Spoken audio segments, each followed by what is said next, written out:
Soundings Audiobooks presents an unabridged recording of Winter and Rough Weather, written by D.E. Stevenson, read by Lesley Mackie. The moral right of the author has been asserted.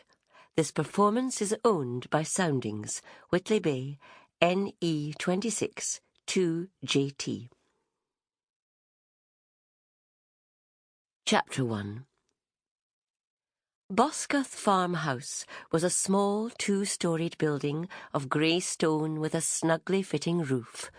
It faced south down the valley, and from its windows could be seen the silvery links of river now dashing between black rocks in a frenzy of impatience, now dawdling along through green meadows in its journey to the far-off sea. The house stood on a slight eminence. Behind it was the steading and the barns. Beyond rose the rolling, rounded hills of the Scottish border country, dotted with Cheviot sheep.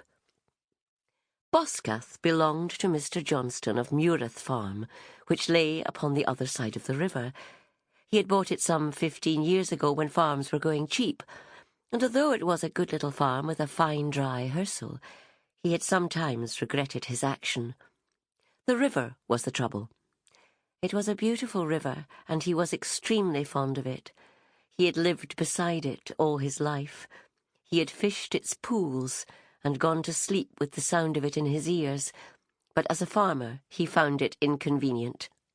When the river was low, it was easy enough for Jock Johnston to ride through the ford and visit Boscath, but in winter, or at other times when the river was in spate, the two farms were separated by a rushing, roaring torrent, and the only way to pass from Mureth to Boscath was to cross by Drumburley Bridge, 5 miles away.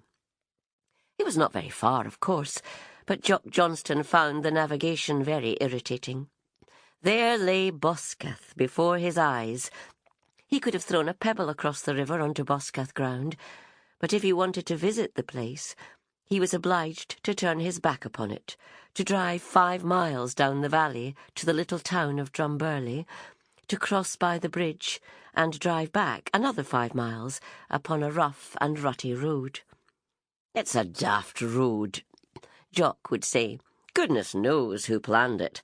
I've spent pounds on that road, and I might as well have poured the money into the river for all the good it's done." Jock's description of the road to Boscath Farm was justified. It wound hither and thither for no conceivable reason. It climbed the shoulder of a... Sample complete. Ready to continue?